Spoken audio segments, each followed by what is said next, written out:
Hello, hello, hello, and welcome. So, if you don't know me, my name is Shashi Solluna, and I'm thrilled to be welcoming you here today to this topic about trauma training for Tantra professionals, why it's so important, also, how come it's not included, and what happens when we are not properly trained in trauma. So lots of big topics for tonight. I'd love to invite you, as Francis has already done, to head to the comments and just write where you are in the world so we can get a little bit of a sense of where everyone's tuning in from. So we've got Spain and Amsterdam. That's wonderful. Istanbul, Croatia, lots of Europeans. This is great. I will put mine as well. I am in Bali.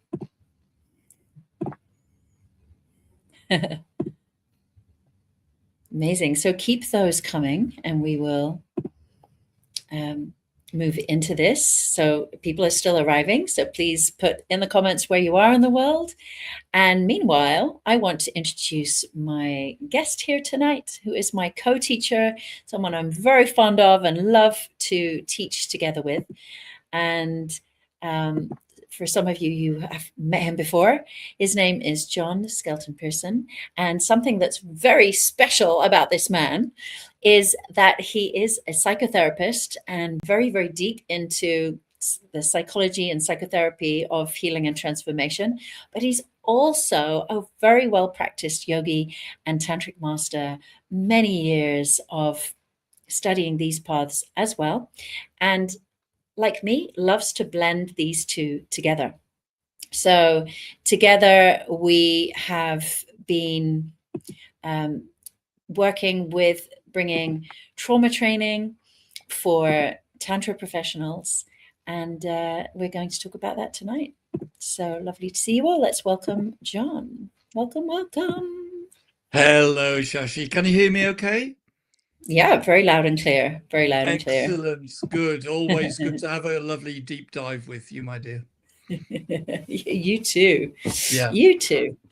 So I think what would be really good is if we both share a little bit about why we felt this training was important. So we've both been quite a lot in the spiritual scene. So, you know, including meditation, enlightenment, yoga, the more classical practices, as well as Tantra. And both of us are also very deep into psychology. So let's talk a little bit about like why we feel this is needed. Do you want to jump in there first? I'll jump in. Okay. Oh, what shall I say? Well, I think in the first place, a lot of people operate on a very limited definition of what tantra, what trauma, that too, but that's another rabbit hole. A very limited idea of what trauma actually is. You know, we tend to think of it as it's what happens with shock trauma. We're involved in a plane crash, somebody assaults us or whatever. But actually trauma, as Dan Siegel, who I know we both love, Shashi, defines it as any experience that we have, which is more that we can handle. And when it's more that we can handle, the brain fragments, it can't quite cope. And then we're in a state of disintegration. And that disintegration, I think, is not just what happens, for example, when we're in a tantric workshop and somebody starts freaking out, you know, and then we're kind of wondering what to do. But it's also when people freeze, it's what happens when people dissociate. It's what happens even when people feel uncertain about where they are and what they're doing and whether they have control over their own agency in a Tantra workshop. And wow. Okay, let's yeah, slow things down because you are such an expert that you're throwing in all these big comments, and so I'm gonna pause you there and then go through some of these things so that those who are a okay, bit let's more do new to that. the field, because Yeah, you're yeah, such an yeah. expert, you've just piled it all in. Yeah, I just jump So in. Yeah. so for those that are newer to it, um, Yeah, what John is sharing here is about all the different ways that trauma can affect people in a tantra workshop, and just naming a whole bunch of them. I want to just also add in that for myself, when I first learned tantra, so I was in the Osho ashram first, and then worked with many of the top tantra teachers. From everything I learned, there was a lot of focus on opening up. Like that felt like the purpose of Tantra, was like opening ourselves up. And that drew me into it as a British, Oxford graduate. I really longed to open up. But what I didn't realize early on is that opening up can re traumatize people, and needs to be done in a very specific way. And this was not covered in the early days of Tantra at all. So, Neo Tantra, just a little history for people, is like Neo Tantra was developed a lot by Osho in the 70s and the 80s. And there was so much catharsis and boundary breaking, and it was all about freedom and let's get naked and let's all self pleasure together, and like open, open, open. And people thought, well, this is the way towards freedom and liberation. And there's been a lot of fallout since those early days, and it takes a bit of time before people sort of come around and go, well, actually, I'm feeling quite traumatized by those workshop experiences. Or I opened up in the workshop, but then later I felt myself closing down. And then also there's sometimes a kind of false opening, which also you're indicating, when people feel like they're open, but it's not really integrated.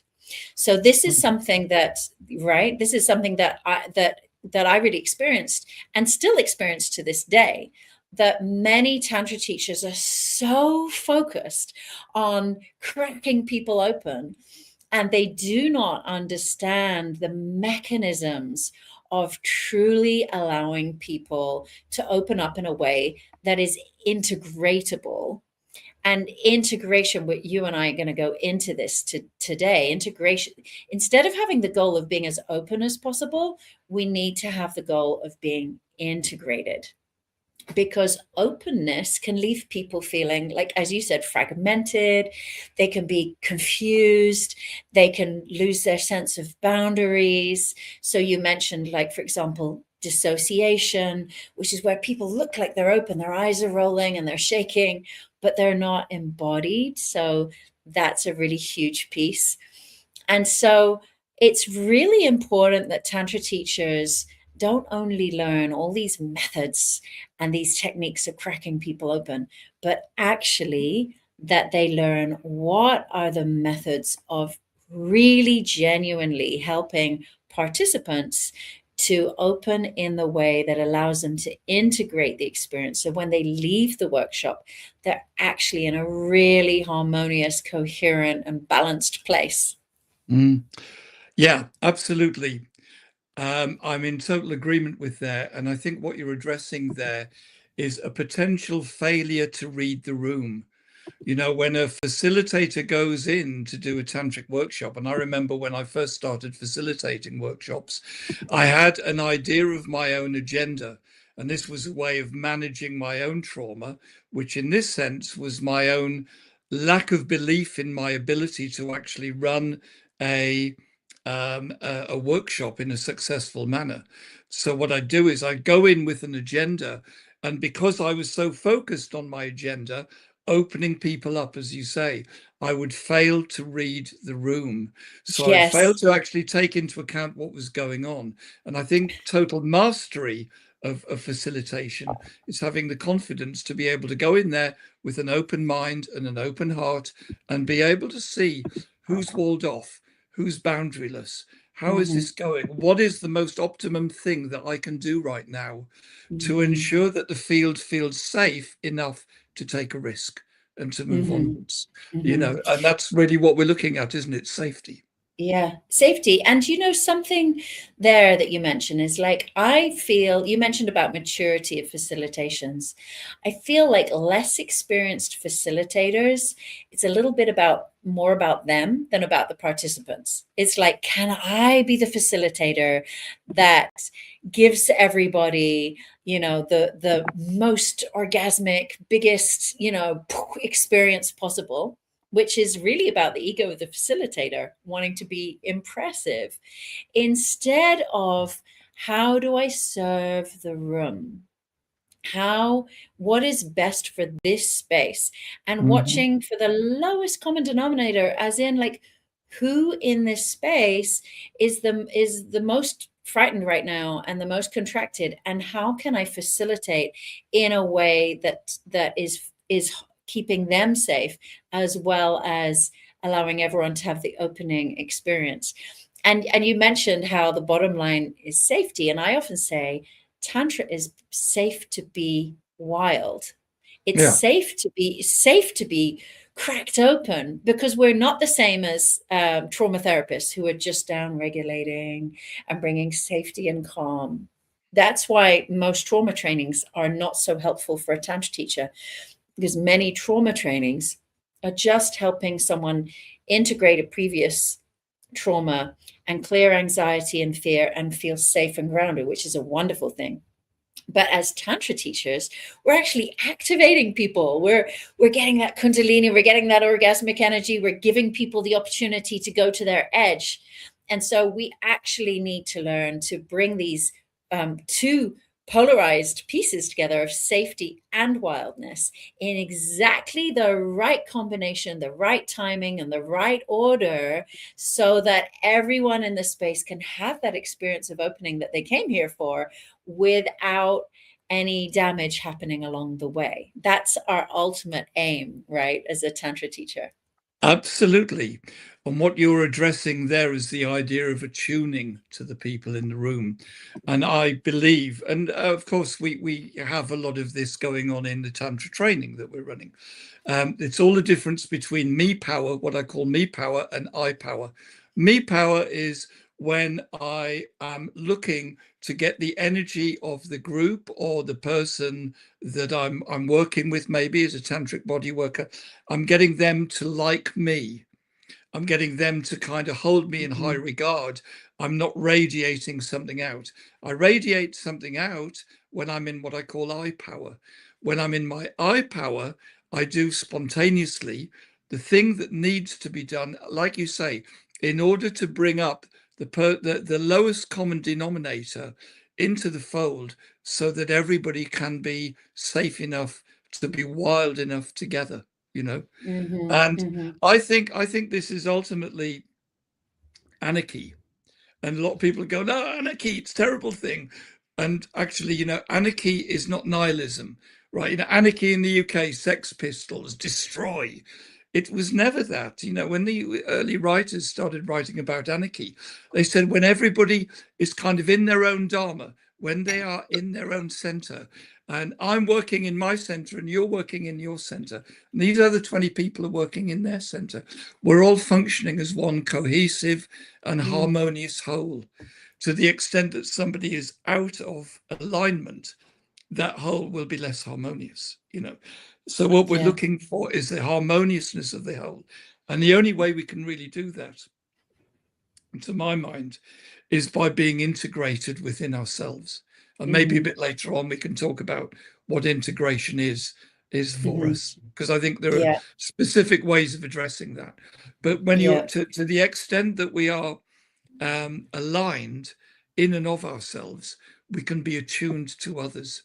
And when we do that, we diminish the potential for traumatic uprisings to occur in the field. Yeah. Yeah.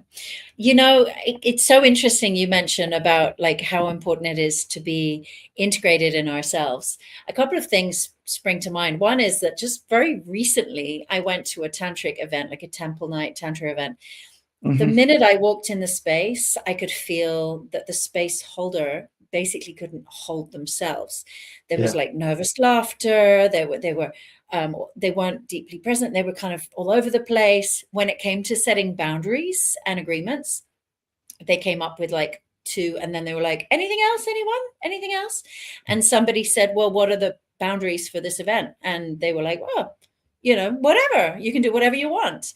Like so many ways of just leaving it unheld and unsafe. And like basically the reading that I got was, this is someone who hasn't done enough integration and enough healing. Another person who just calls himself a Tantra teacher, probably never done a teacher training. And even many Tantra teacher trainings don't include trauma awareness, but at least there's a more experienced facilitator who can monitor if you're ready or not to guide others. And unfortunately, because the world of Tantra is not that well regulated, too many facilitators never did a training. And here's the mistake I see them making. They look at the methods and they go, oh, I can do that. It's just eye gazing, a bit of touch, a bit of that. And they simply they go to a few workshops, they see the methods, and then they regurgitate it. They call themselves a Tantra teacher and they copy the methods. What they're doing is just learning the content and delivering content. What they are missing is they're not looking at the container. Are they ready to be a container for people to have a deep tantric experience? And on that, I just want to add that when I trained in the Osho ashram as an Osho therapist, before we could even start facilitating, we did a week or more of self-observation as a space holder. So someone would come and share their issue. We would just sit and notice, am I contracting? Am I expanding? Am I comfortable? Am I uncomfortable? And we were holding space for ourselves before we would even start to guide the client, the other person. And I learned on that training that the first person you need to hold space for is yourself. And that is not only in the moment of the Tantra workshop, but you need to have done enough integration work that you can hold space for yourself and others. So this, I'd say, is one of the biggest mistakes that people make, is thinking teaching Tantra is just about copying methods. Sure. Right? Yeah. Anyone Absolutely. can copy a method. I mean, you could look online and get 1 million tantric meditations. You could even ask ChatGPT, but that's not going to make you a Tantra teacher, because you haven't done enough yourself to be that space holder. I think it's all the difference between getting up on a stage and reading Shakespeare lines out like they're kind of like you read out a telephone directory, if you remember the days of telephone directories. Anyway, all the difference between doing that and actually like putting some feeling into it. You can go through the motions, but you're not reading the room, you're not attuning. Yeah, exactly. Attunement is 99% of facilitation, I think. Yeah, I felt with this facilitator last week, I thought they don't even know that they're not holding space, because I assume they never did a training, because otherwise the facilitator would have given them feedback and let them know that they're not ready yet. And so there are lots of well-meaning people calling themselves a Tantra teacher, but well-meaning is not enough. You have to actually have the training skills, because this is very deep work. You're working with sexuality, emotions, sexual energy, intimacy. These are very, very deep topics. And to just self-appoint yourself as a Tantra teacher is really irresponsible. Well, you're talking about the importance of lineage there in apprenticeship. And the reason why lineages are lineages is because somebody who's actually kind of learnt themselves through being apprentices themselves can then transmit that information from one generation to the next. And each generation can refine the techniques, refine the level of attunement, which is, I think, what we're seeing in the Tantra world at the moment, and indeed one reason why this whole training that we're doing exists. It's built on the back of all the people that we've learnt from.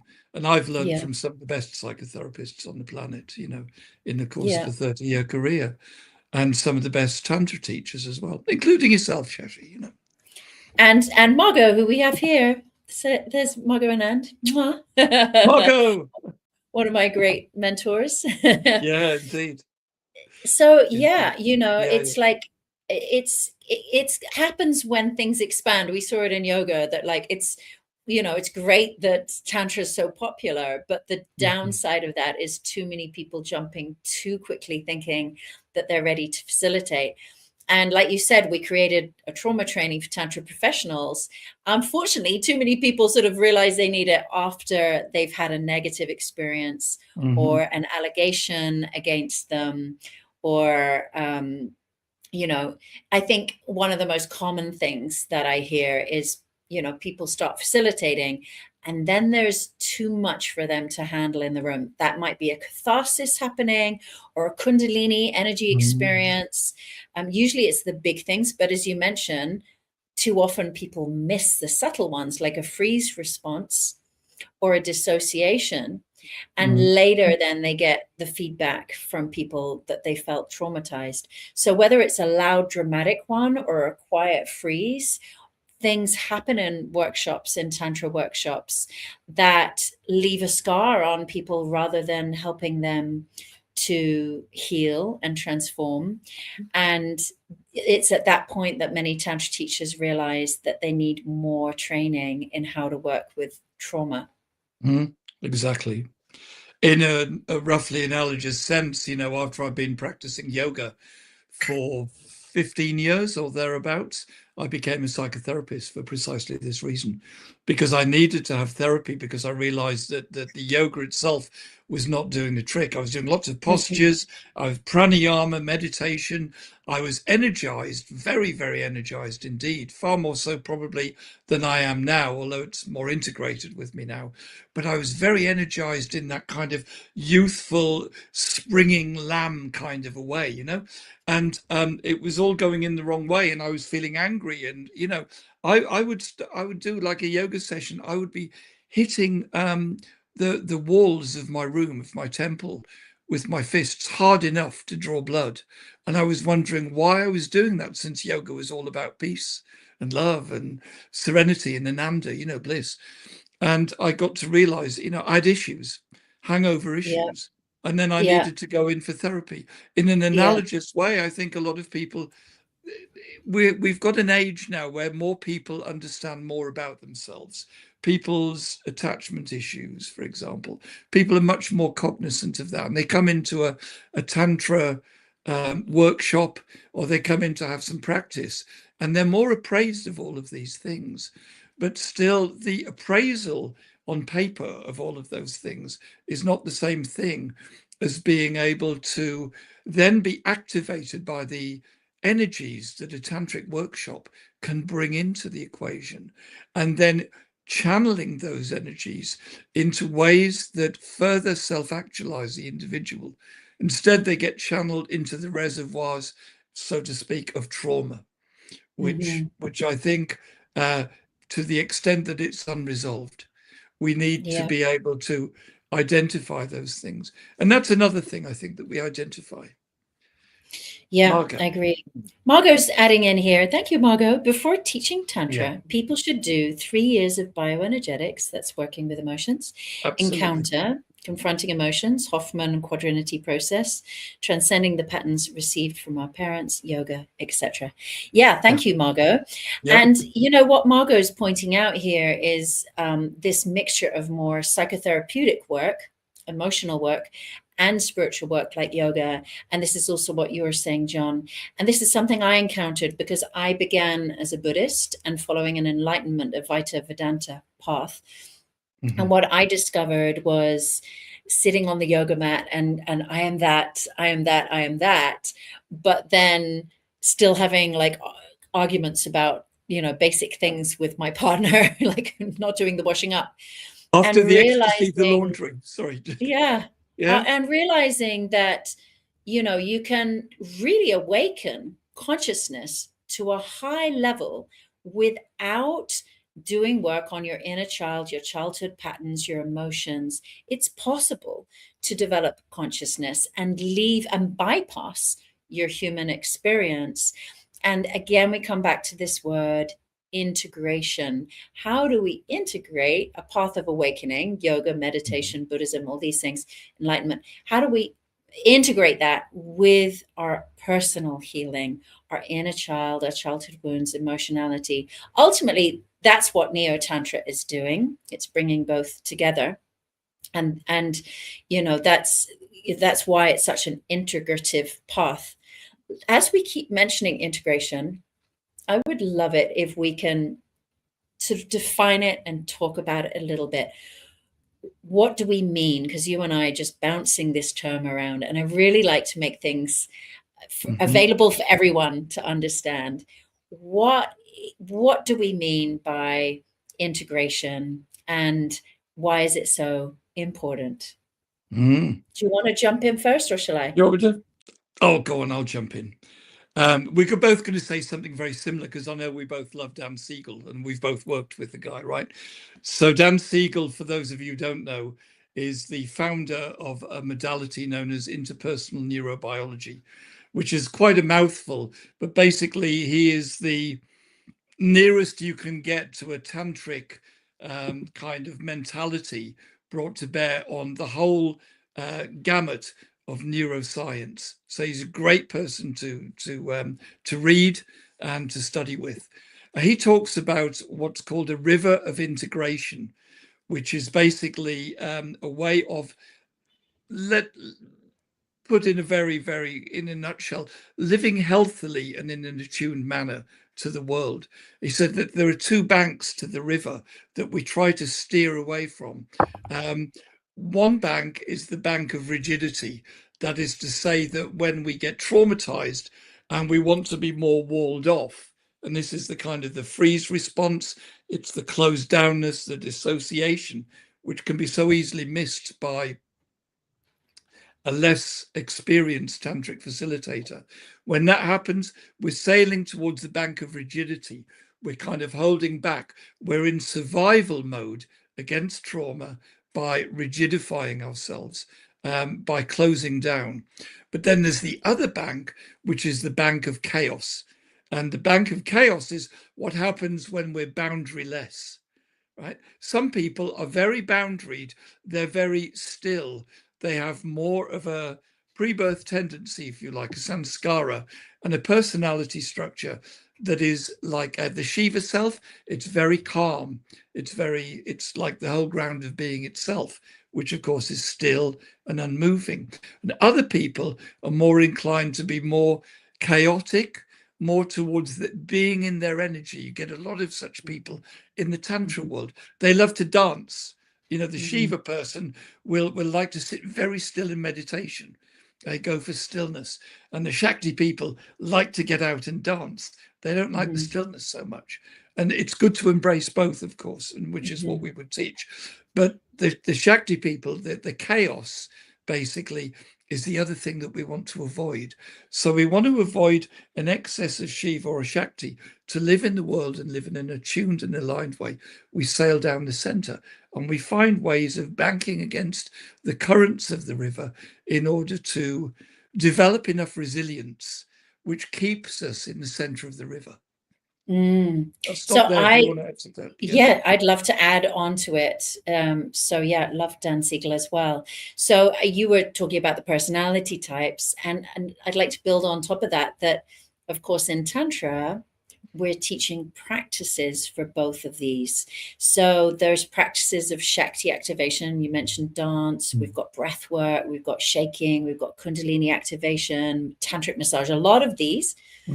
And then we've got the other river bank, which is mostly about meditation, but we've also got like sensate focus and somatic work and Qigong yoga, things that build more presence, more Shiva. And again, to be in that river of coherence, of integration, we want to integrate these two. The original path of Tantra, of Kashmiri Shaivism, called it Shivapaya and Shaktapaya when we're doing practices of each. Now, here's one of the biggest mistakes I'm seeing happening in modern Tantra. Too many people are focused on the Shaktapaya. It's so exciting to move energy. And especially with less mature like teachers or people that aren't experienced, they're going for the Shakti. There's a very famous training that goes around the world, many people have heard of, that is sort of embracing sexual openness. I've done the training and it was exhausting because there was no Shiva Paya at all. It was just take your clothes off, everybody self-pleasure, everybody this, everybody very sexual, very dramatic, people processing, people going in the middle of the circle, beating cushions, catharsis. It took me 3 weeks to recover energetically. There wasn't any meditation. Now, Osho said, if there's no meditation, it's not Tantra. There is no Tantra without meditation. He's speaking strongly here for the Shivapaya. If we only move Shakti, it isn't Tantra. It could be hedonism. It's dramatic. It causes chaos. Exactly. So too many Tantra teachers, they see the Shakti because it's very visible. Oh, we get everyone to shake. We get everyone to take off their clothes. We get everyone to have an orgy, just make an experience happen. And what happens when we have all that Shakti is we have chaos, we have overwhelm, we're re-traumatizing people. People cannot integrate because integration needs the other riverbank. The boring bit, meditation, silence, shavasana, a yoga practice. I actually know so many people who call themselves tantrikas who do not do a daily practice. I do yoga or qigong meditation every single day because I know that I need to build a container for all of this energy I'm activating.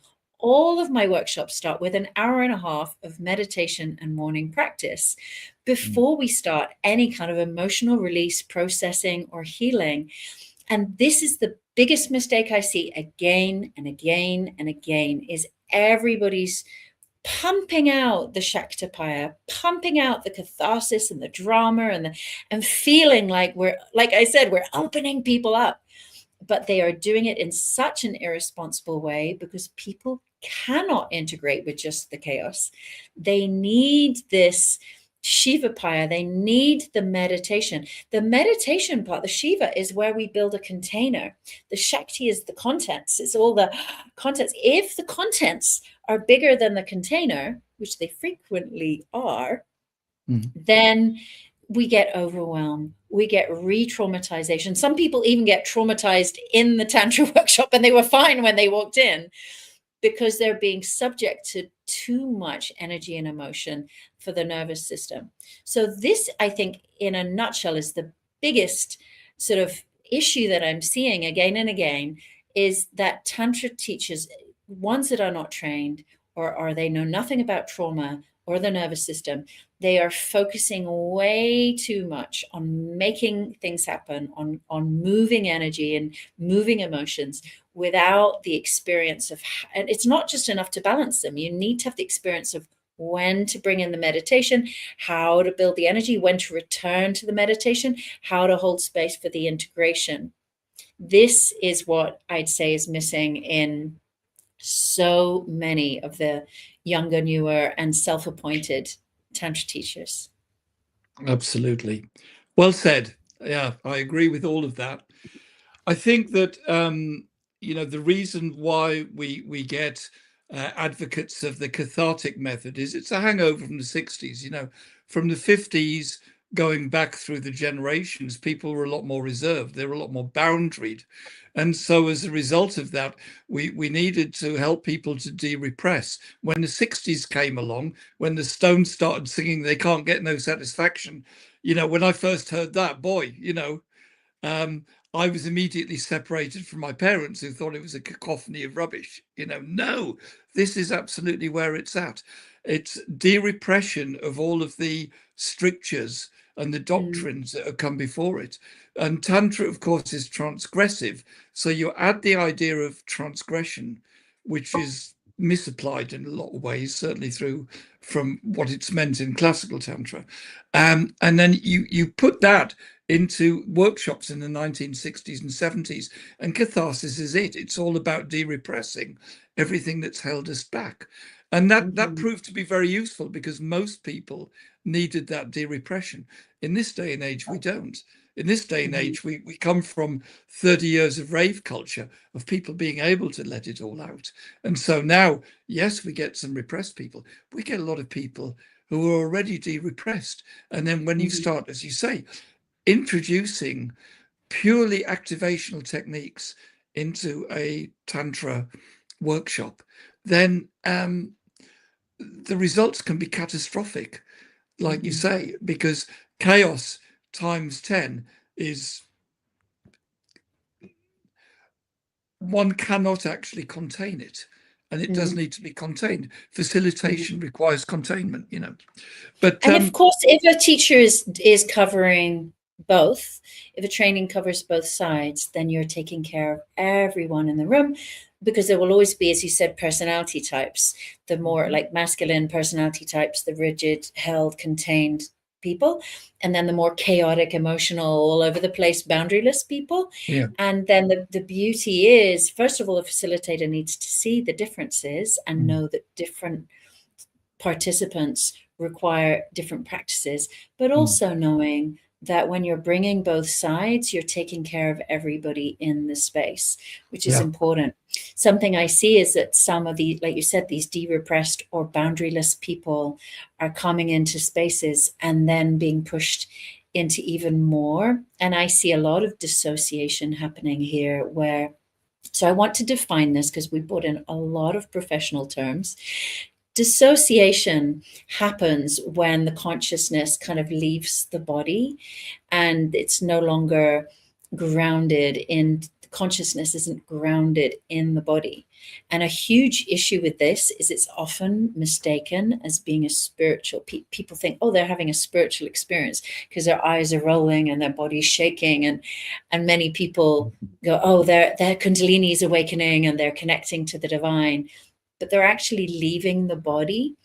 And this is the opposite of integration, because we also need to integrate the body and the consciousness together. We also want to integrate the shadow and the light side of the personality. As facilitators, we need to understand integration on so many levels to really be doing the deeper level of work. To think that teaching Tantra is just giving everyone a strong experience is very, very immature and too simple as a way to think of teaching Tantra. It's irresponsible, and it's also harmful in many cases. So it's so important. I also really want to point out that, like I said at the beginning, many facilitators are well-meaning, but there's often no trauma training included on Tantra teacher trainings. I did 3 different Tantra teacher trainings as well as apprenticing, and I never heard along the way of any the word trauma wasn't even mentioned. I just happened to have studied psychology before that at Oxford, and realized along the way that this needs to be brought in, and that we need to, and also I see that in the collective consciousness, we all probably see that trauma has become more well known in the collective. We've got Gabriel Mate and Bessel van der Kolk and Esther Perel and other big names, Dan Siegel, bringing awareness about trauma more and more. So I also believe, like you mentioned, like different periods of time, there's different zeitgeist, and now is really the time that facilitators need to be trauma informed, because it's otherwise your participants are going to know more about trauma healing than you do.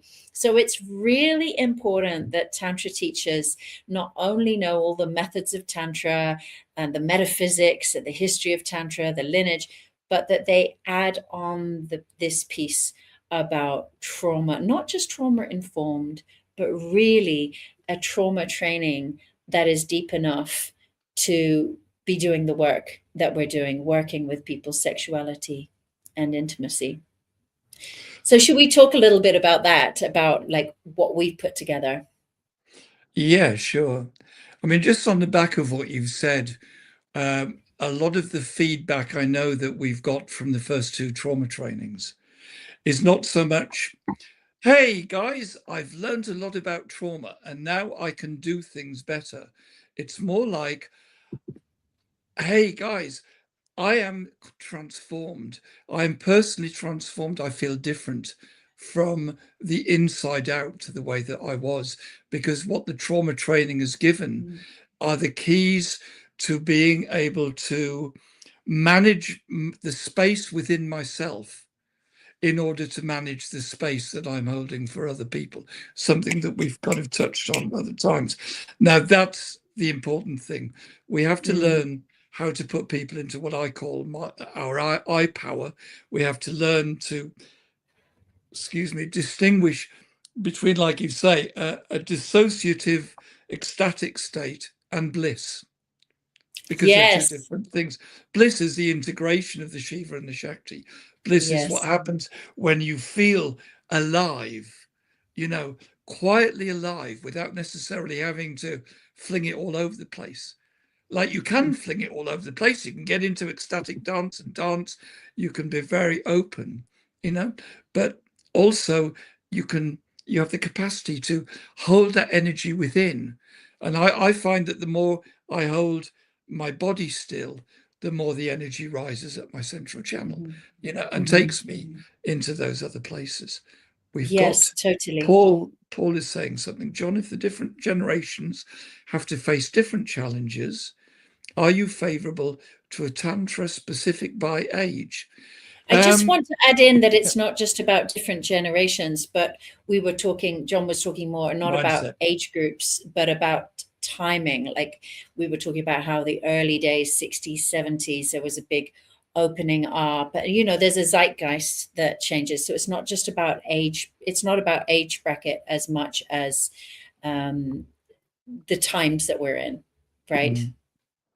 Do you want to say something to this? And then I want to move on. Yeah, well, you know me, I can go down about 4 different rabbit holes on this one, particularly when you look at spiral dynamics, but I won't do that. Paul, look at spiral dynamics.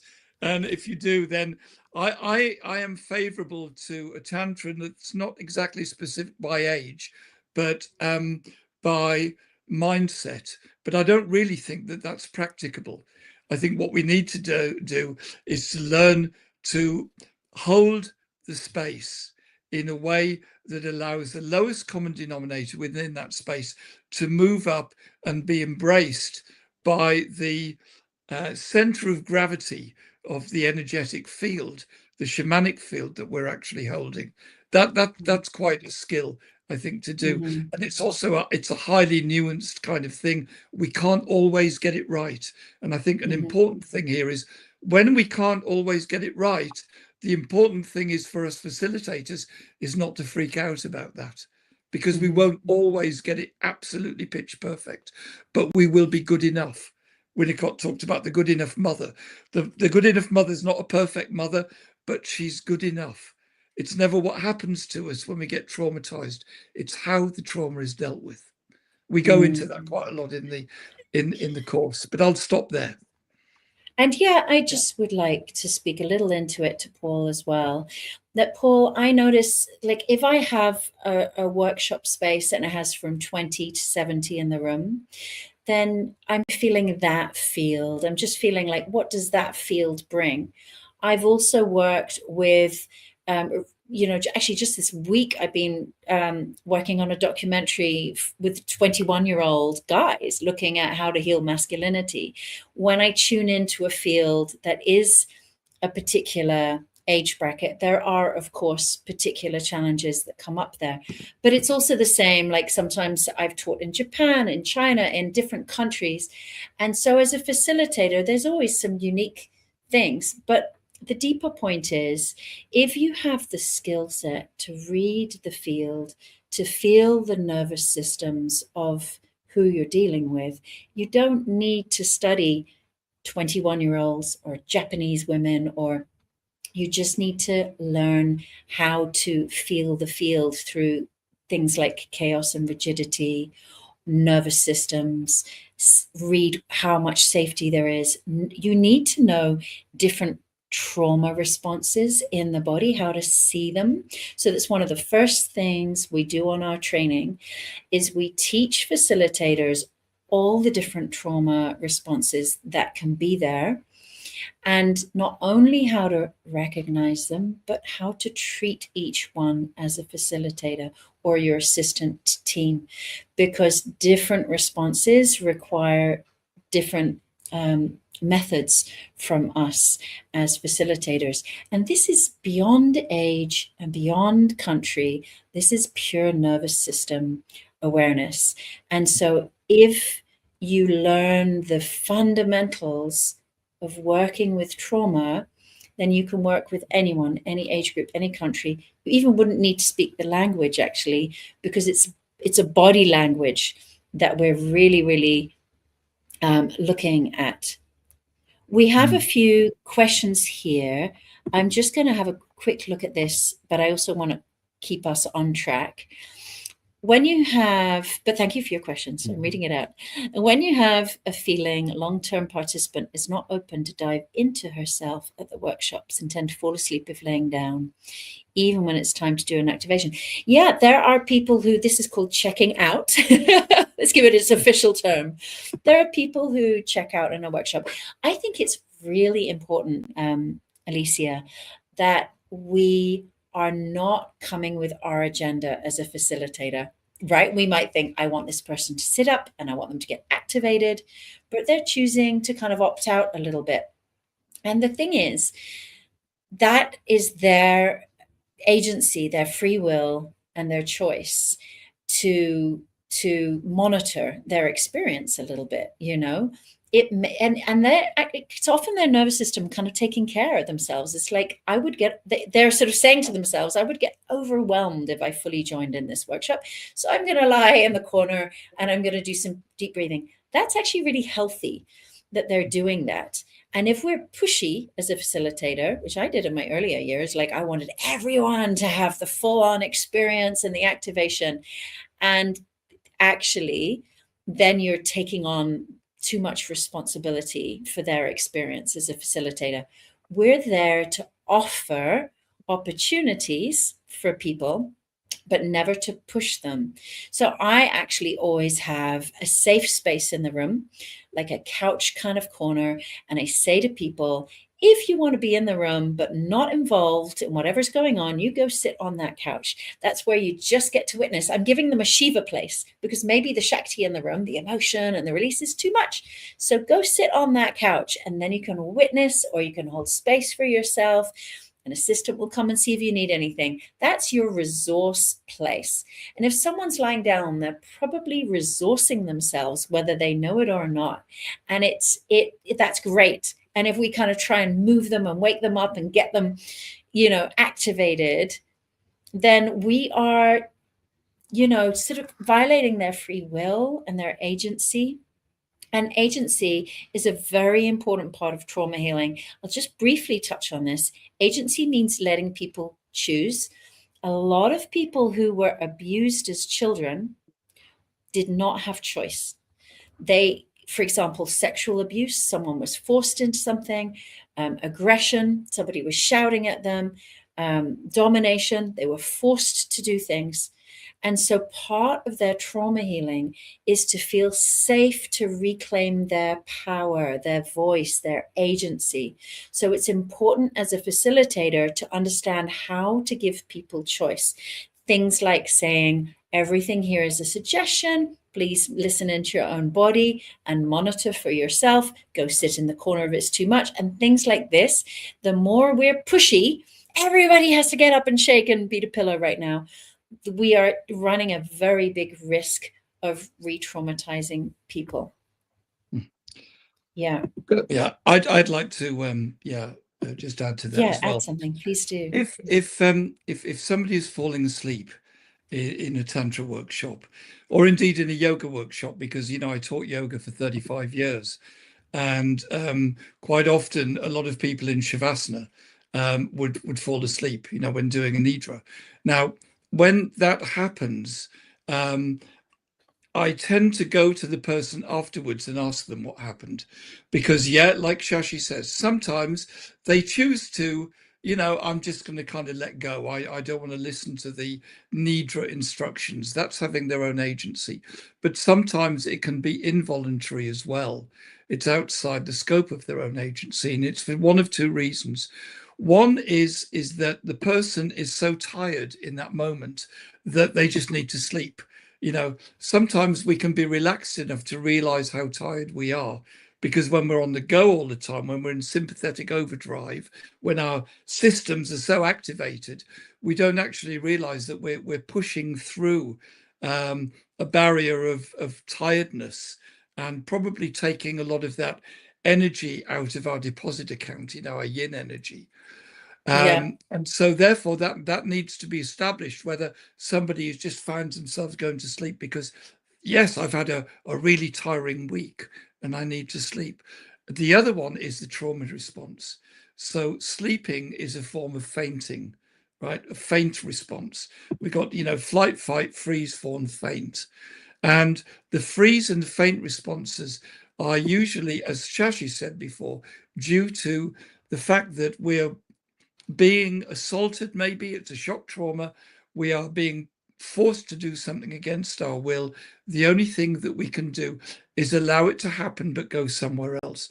With the freeze response, we're still there, and the energy is held within the pranamaya kosha, within the energy body. So we're kind of, that's a freeze response, and we're cognizant of what's going on, but we can't move. Right. So we're in that reenacting a paralysis. The faint response is what happens when our energy manages to move into the astral, into swapna, into sleep. We faint, we kind of go into ourselves so as not to experience the traumatic impact of what we believe might be happening. So if we're lying down and we do fall asleep, it may be a faint response. And it's really important not to talk to somebody while they're in the workshop, but have a word with them afterwards to discover what's actually going on. And if it's a faint response, then maybe it needs to be dealt with in the sessions by the facilitator. More often, take it outside, take it to do some work. And what's so great about what you just shared there, John, is the importance of not shaming people, because we're here to heal shame. Yeah. So it's really important that we don't shame someone for sleeping or something else. Just one last thing on this, because there's more questions and our time is running out. Oh my goodness. Is Alicia, that I also want to say that one thing I try to say before the workshop really gets going is I like to teach participants to be aware of the difference between resistance, when the mind is like, I'm not going to go and do this thing, and embodied truth, when the body is saying, oh, I need to go and rest right now. I like to teach that before I start doing any of the Tantra, so that I'm empowering my participants to check in with themselves and feel, am I opting out because I'm in my comfort zone and I don't, and therefore they might at the end of the training feel like, oh, I really wasted that training because I stayed comfortable. Or am I opting out because my body needs the rest? I don't want to be the person telling them. I don't even know. How do I know? But what I do is I empower them to decide for themselves. And I say, I invite you to stalk this one and try and see, when am I in resistance? In which case, let me push myself forward a little and take a risk, because I'm in resistance to my own expansion. And when am I actually resourcing myself? And I really need to step out of the workshop or out of the process to take care of my own needs, because the difference between resistance and resourcing is really, really important. And I want them to get empowered to learn that. Yeah. I'm going to just really keep things moving, John, if that's okay, because I know you're leaving in 7 minutes. And so we have got another question, but I'm going to hold it for now, because I want to make sure by the end of this session that we've really talked about the training on a practical level, because I'm seeing from the questions that we have quite a few experienced facilitators here. And so I just want to speak to those that for anyone who's watching, who's joining in this and feeling like, oh, maybe this training is for me, I want to just tell you a little bit about this training and how it came to be, and also what's in it.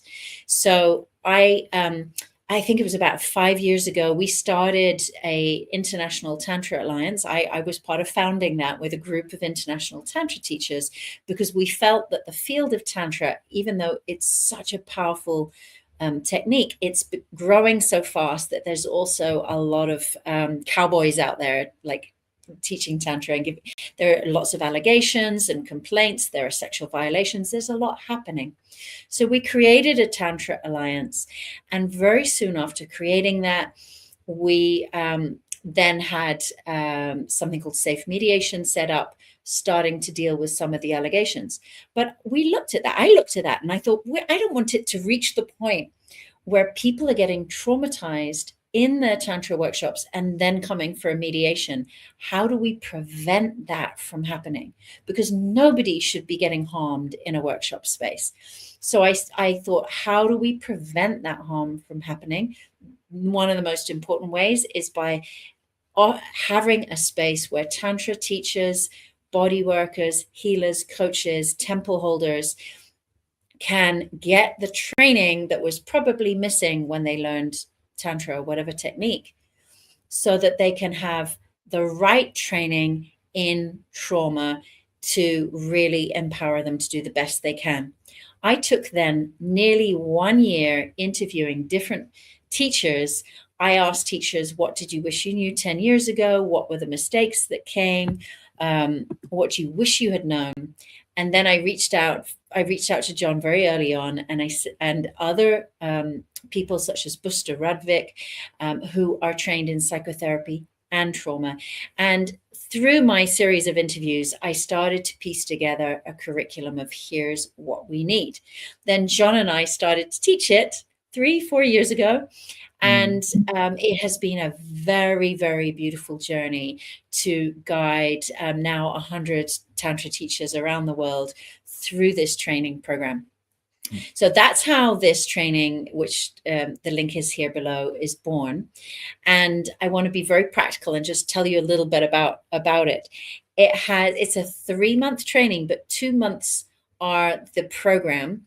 And then there's a month for integration, because it's all about integration. And as I mentioned already, we go through like what are the trauma responses and how to work with them.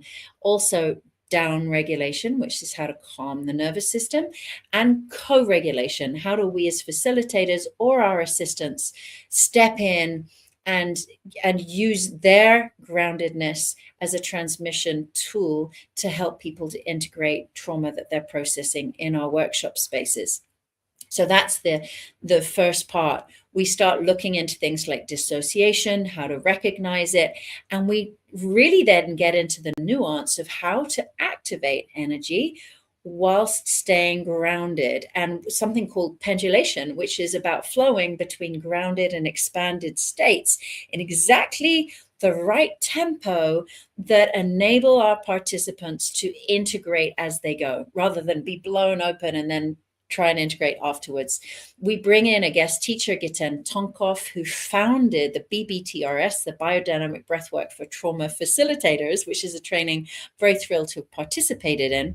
And he guides live classes using breathwork techniques. So you actually get to facilitate someone over Zoom into activation and resourcing, so that you can see how to really hands-on do activation work in a safe way that enables people to integrate. And you get to receive a session, so you get to feel how that feels. So we go into recognizing the states, learning how to downregulate, learning how to resource, learning how to activate, how to pendulate and titrate, all these big words. You also learn a whole glossary of Tantra terms, which is important. And then we start going into relational trauma, which I found to be very important, because when I first trained in trauma at Oxford, it was so focused on shock trauma, like having a car accident or being raped, which is very important to know how to deal with. But I realized as a Tantra teacher that many people are coming to heal relational trauma. What happened if you had an aggressive father or an absent parent, or you were bullied at school? It's actually a lot of the emotional unsafety that creates relational trauma that people are coming to try and heal in Tantra. Not only are they coming to try and heal it, but they're also going to project it onto you because you're the authority.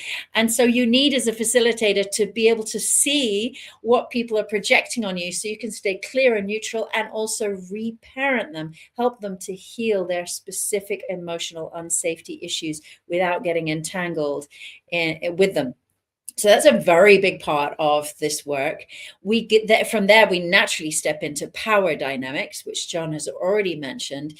Many Tantra teachers are not aware of the power they hold and how important it is to know how to right use of power, how to hold power, how to not abuse your power.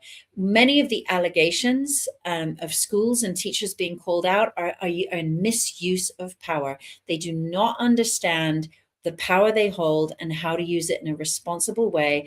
And they are accidentally causing harm, but it's important harm. So we go deeply into power. And after that, nearly there, John, we get into structure and we look at how do we structure our workshops, our classes, our schools, our professional life in a way that is really trauma proof, because it's not only about how we're teaching and how we're helping people, but also the structure of the school. For example, having one guru on top of a pyramid is a very unsafe structure, especially if there's no feedback loops available. And that's why we see many gurus getting called out, because there's an abuse of power happening in that structure. Whew. All right, that was it. That was a nutshell of what's in this training. John is holding space for people on this training. I'm the main teacher together with John, and John is holding space for group coaching sessions, so that as going through, because as people go through, they come to learn how to be a better teacher, but of course they also start processing trauma they didn't know they had. Okay, John, I know you need to go around now. Is there anything you want to add about that? Yeah, no, I mean, you've given the curriculum very succinctly, wonderfully. Thank you for that. What I would say is that this training is super comprehensive.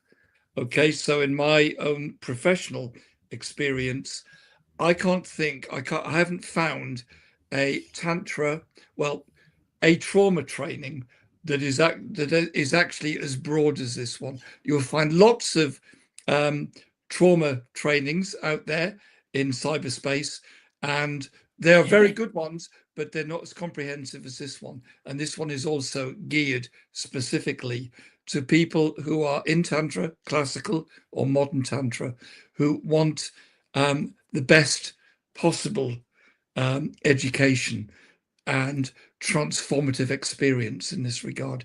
It's theoretical and it's practical and it's transformative. And I would never put my name to anything that I didn't think was of the highest caliber. And it is. That's not just because I'm on it. There are some world-class teachers on it, and Shashi's on it, and Shashi's great. You all know Shashi. She's just brilliant. And yeah, I'd love to see you there. Yeah. Oh, thank you so much, John. Yeah, yeah. So we have many amazing teachers. We have Betty Martin in there. We have Buster Radvik. We have David Cates. We have James Stevenson. I'm just trying to think of all the amazing names. We also go into erotic transference and working with sexual abuse. So you're right. It's very, very comprehensive training. So yeah, for anyone that's watching, if you're feeling like, oh wow, I want to do this training, then you can see here there's a link, livetantrapro.com. You can reach out, you can have a discovery call, you can find out more. And maybe you just watch this today and you want to integrate from today. And so we welcome that as well. And you can always reach out to us. So you can reach out to us. We have an email, hello@livetantra.com, where you can reach out and connect to us. For now, I'm going to hold the space, hold the container, and wrap up. I want to say thank you so much to you all for all of your questions and participation. There's one I really wanted to answer here about imposter syndrome. So I'll see if I can find a space on social media to do that, because it's a really good question. John and I could talk for a long time about all of this. Perhaps you just want to come join us on the training and have more discussions. Thank you all for your interest and your care in how to be more trauma aware and how to be part of the healing. And thank you, John. I love co-creating with you. I really love it. And I love your way of putting everything together. And yeah, look forward to seeing you all soon.